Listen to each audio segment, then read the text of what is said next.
Alors on continue notre tour du salon du tout-terrain de Valoir 2025. On est sur le stand d'ARB 4x4 Europe avec Romain. Tu as plein de nouveautés à nous présenter, je crois. Ouais, effectivement, Mathieu. Et bonjour à tous. On va commencer déjà par les petits derniers, c'est les compresseurs brushless. Donc on connaît tous la gamme avec balai, donc la gamme mécanique des compresseurs qui sont sur le marché depuis une bonne dizaine d'années maintenant. Et on connaît un peu moins les brushless, donc sans balai. Donc c'est une technologie comparable à ce que vous pouvez trouver dans les perceuses récemment. Donc c'est un design similaire, un encombrement similaire, mais le double de débit. Ouais, on est sur du 300 litres par minute sur la version d'avant, mais on continue à vendre à côté 173 litres par minute. Donc on est presque sur du double. Donc on a décliné le brushless sur du simple, du double, simple valise et double valise. Voilà, donc exactement la symétrie parfaite de la gamme originelle là. Et donc on trouve sur un véhicule qui est exposé sur ton salon. Exactement, sur le Prado qui est un peu plus loin. On passe rapidement sur le reste. Donc voilà, on a installé, du coup on a profité de l'occasion de recevoir notre Prado pour notre flotte pour l'installer. Donc on a une fixation spéciale sur le Prado 250 qui vient se fixer avec une ouverture super rapide. Donc un clip, ça c'est facile, vous avez juste pousser comme ça. Voilà, il y a moyen de le décrocher. Là, je vais le remettre après. Mais... Hop, pardon. Je vais laisser mes collègues le faire. Ensuite, on a du coup la prise d'air avec le bouton pour déclencher le compresseur. Voilà. D'accord. Et sur ce 250, il n'y a pas que ça en plus. Non, alors on est encore en phase d'ajout d'accessoires, mais dans l'essentiel, on va dire la suspension MT64 qu'on avait présentée il y a 2 ans, il me semble, en exclusivité sur le salon, qui voilà, plus gros volume d'huile à l'intérieur du réservoir, donc plus d'endurance. Et voilà, donc sur la durée, c'est l'amortisseur qui vous permet de tenir. L'Espérance 2, alors qu'on présente cette année pour la première fois à Valoir, avec un nouveau code couleur, mais c'est pas l'essentiel. On a une coque qui a été modifiée pour intégrer les fermetures. Donc au lieu d'avoir des straps, et on va intégrer directement les fermetures. Là, c'est moins visible quand elle est ouverte, mais voilà, ça permet de gagner en temps au moment de replier. Les petites nouveautés, c'est deux, trois petites astuces bien pensées. Donc là, sur le ciel de toit, par exemple, on a directement, grâce à un film en plastique sur la bâche de pluie, on peut directement voir le ciel sans avoir à la retirer, la bâche de pluie, contrairement à la version précédente. Donc voilà, vous avez un peu plus de lumière dans l'enceinte de la tente. Voilà, changer de code couleur. On a aussi un petit panel pour contrôler les ports USB, l'éclairage intérieur, l'éclairage extérieur. Vous avez aussi une isolation qui a été rajoutée sur la coque en ABS par l'intérieur pour limiter la condensation. Donc moins d'entretien au moment de replier, on n'a pas besoin d'essuyer comme on avait pu le faire auparavant. Voilà.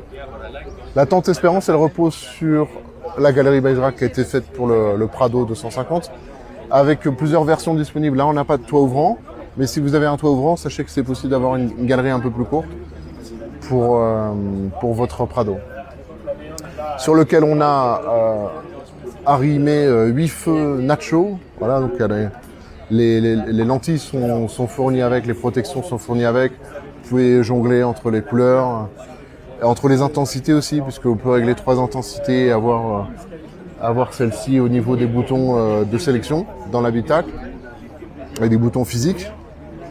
Et puis voilà, bon, on a la liste ici du détail de tous les accessoires, mais on a rajouté également des marchepieds avec pareil un code couleur qui répond à la couleur de la voiture.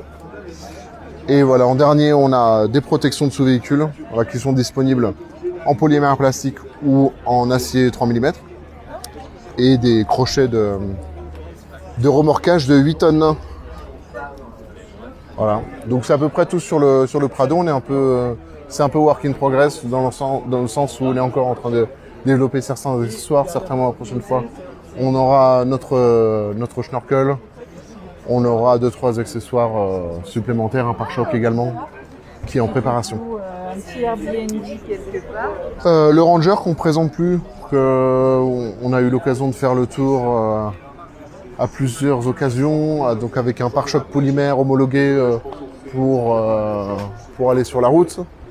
Donc voilà, c'est la vraie solution aujourd'hui pour barouder et rouler sur route. Vous savez que l'acier est banni, on va dire, pour le dire poliment.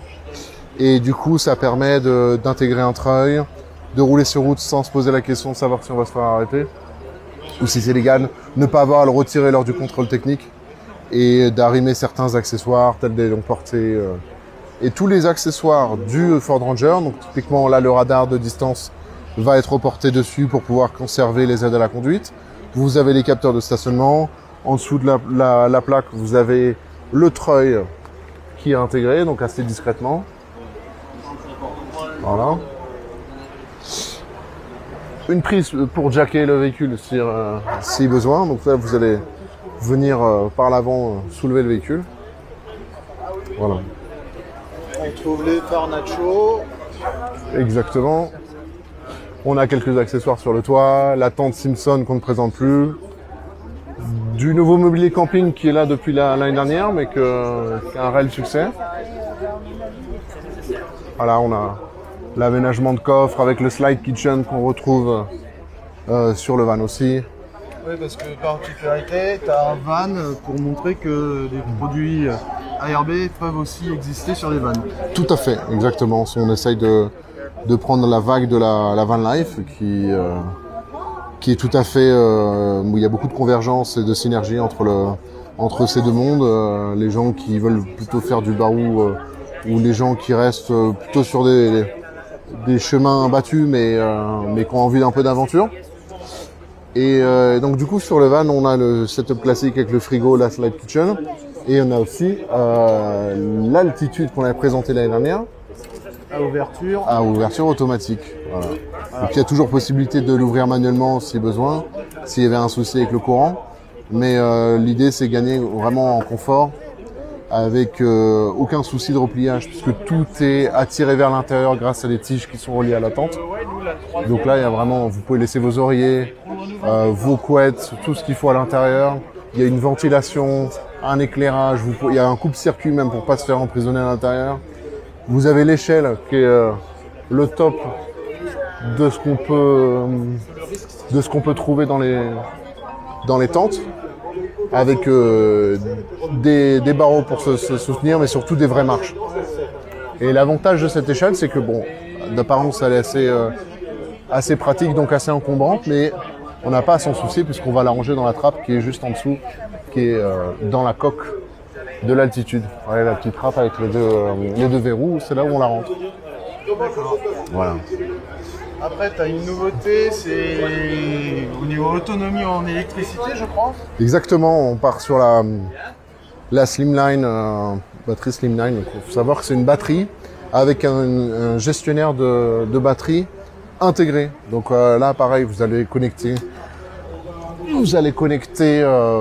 votre batterie à l'alternateur, brancher les panneaux solaires si vous en avez. Et là, vous aurez toutes vos cosses pour qui vont aller vers tous les accessoires que vous aurez. Donc jusqu'à 12 ou 13 accessoires de mémoire. Donc une batterie 100 ampères et très compacte en fait, qui peut même se mettre dans des endroits un peu plus compliqués d'accéder, derrière la banquette arrière pour certains pick-up. Donc on a certaines fixations universelles. Donc voilà, c'est tout en un. Une batterie 100 ampères plus un gestionnaire d'électricité pour le véhicule qui permettra dans tous les cas de favoriser la batterie principale tout en gardant du jus pour vos accessoires supplémentaires comme des frigos, des lampes de travail, des longues portées, tout ce que vous pourrez mettre sur votre véhicule. D'accord. Au niveau suspension, bien sûr, on retrouve toujours le triptyque classique avec le Nitro Charger Plus.